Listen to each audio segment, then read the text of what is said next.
นี่ครับไม้ที่เราจะเปิดเรียกว่าเปิดเอาแผลเปิดเอาตาไม้ตรงเนี้ยเปิดเอาเนื้อไม้ทำเป็นเหมือนลายไม้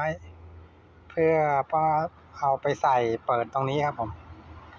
เดี๋ยวก็แกะมาแล้วก็จะมาทำตัวนี้ให้ดูอีกทีหนึ่ง